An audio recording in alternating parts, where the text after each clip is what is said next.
4 years, 4 Ultras. The Galaxy S23 Ultra, the S24 Ultra, the S25 Ultra, and this year's S26 Ultra. At a glance, they're almost the same slab of glass and metal, but the distance between the oldest and the newest is bigger than it looks. Let's line them up generation by generation and see exactly where Samsung's flagship actually gained ground.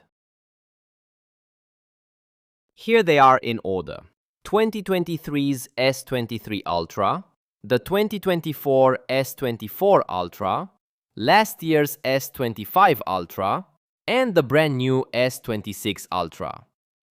Same 6.8 to 6.9 inch footprint, the same 200 megapixel headline camera, and the same 5000 mAh battery on every single one. So the story isn't the spec sheet at a glance. It's how far each piece has moved. The panel itself has matured in careful steps.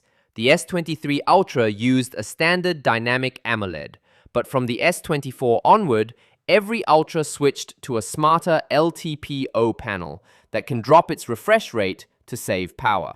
Size nudged up too, from 6.8 inches on the S23 and S24 to 6.9 on the S25 and S26.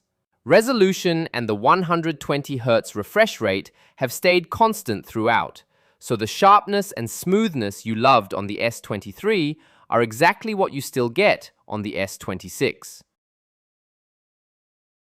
The bigger leaps hide in the details. HDR10+ support is shared across all four, but peak brightness took a real jump. The S23 Ultra topped out around 1750 nits, while every Ultra from the S24 on reaches 2600, a huge difference under direct sunlight. The glass toughened up in parallel, moving from Gorilla Glass Victus 2 on the S23 to Gorilla Armor on the S24 and the even harder Armor 2 on the S25 and S26. Brighter and tougher, generation after generation. For the screen, it's a slow, steady improvement rather than any one standout leap. In the hand, this is where the family quietly improved. Height and width barely moved. All four hover around 163 millimeters tall, but the phone kept getting thinner every single year, from 8.9 millimeters on the S23 down to a remarkably slim 7.9 on the S26. Weight fell right alongside it, shedding 20 grams, from 234 on the S23 to 214 on the S26. Same footprint, noticeably lighter and slimmer. The build materials tell a back and forth story. The S23 used an aluminium frame, the S24 and S25 upgraded to premium titanium, and the S26 swings back to aluminium to help shed that extra weight. The glass climbed steadily in step, from Victus 2 to Gorilla Armor to the latest Armor 2. And through all of it, every Ultra keeps full IP68 water and dust resistance. So nothing was sacrificed in the chase for a lighter body. Bottom line on the body: lighter and thinner every year, and the S26 is the most refined of the four. The rear cameras are a mix of constants and clever upgrades. The 200 megapixel main sensor has led all 4 years, but the S26 finally widens its aperture to a brighter f1.4 for better low light. The standout change was the ultra-wide, stuck at 12 megapixels on the S23 and S24, then quadrupled to 50 megapixels on the S25 and S26. The 3x telephoto, meanwhile, has held steady at 10 megapixels across the entire line. Up front and on video, Samsung stood pat where it already led. The selfie camera is the same 12 megapixel f2.2 shooter on all 4 Ultras. Video tops out at 8K on every model, but the newer phones added one genuinely useful trick: 4K at a buttery 120 frames per second from the S24 onward, something the S23 Ultra can't match. So on cameras, the newest Ultra wins on the ultra-wide and low-light even with the same headline megapixels. Now the headline, raw speed. In Geekbench 6 multi-core, the S23 Ultra scored just over 5,000. The S24 pushed past 7,000. The S25 cleared 9,800. And the S26 now tops 11,500. That's more than double the S23 in 3 years. Single core roughly doubled too. Every chip generation, from Snapdragon 8 Gen 2 to the new 8 Elite Gen 5, added a real measurable step.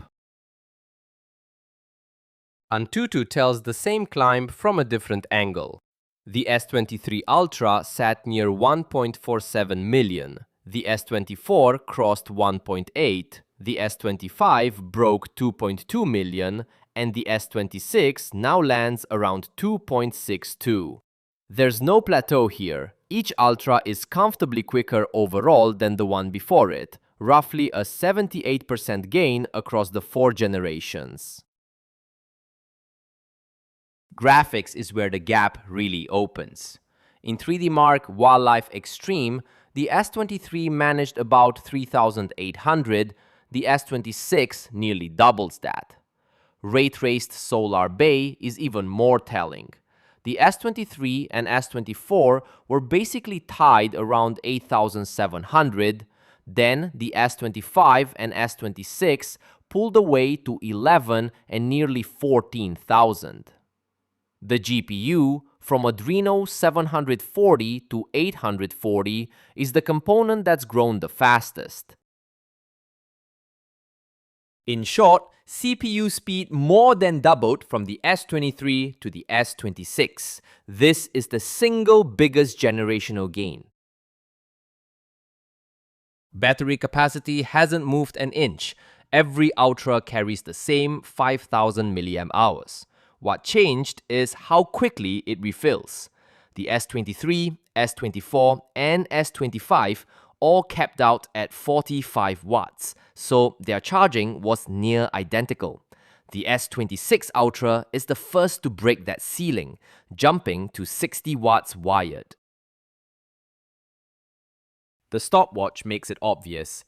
30 minutes on the charger gets the S23 to 68%, the S24 to 69%, the S25 to 72%, and the S26 all the way to 84%.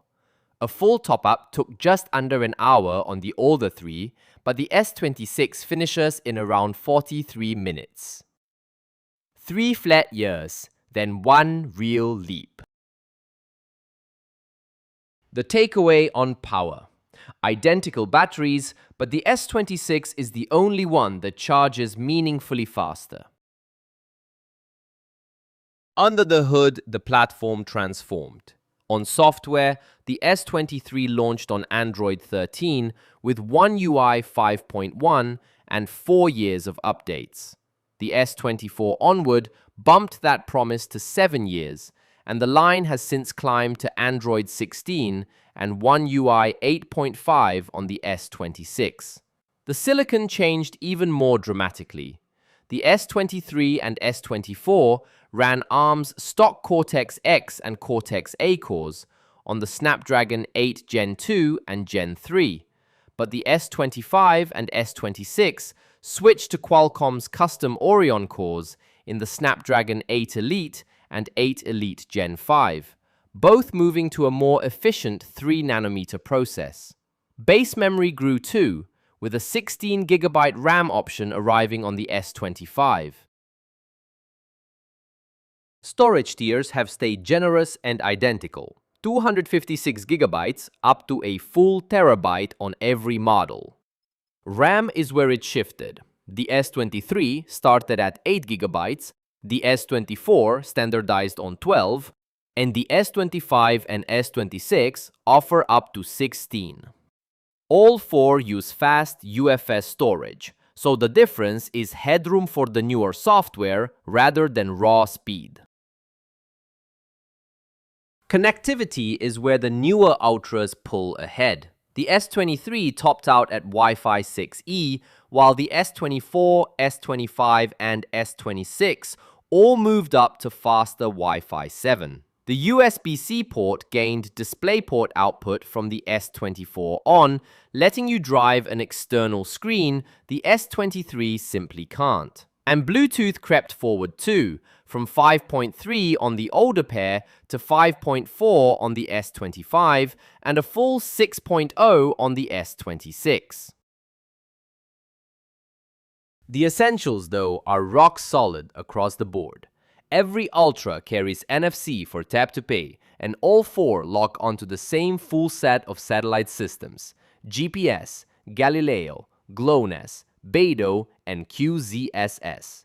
So wherever you are and whichever generation you happen to own, contactless payments and navigation behave exactly the same. Sensors are the one area where staying the same is the win.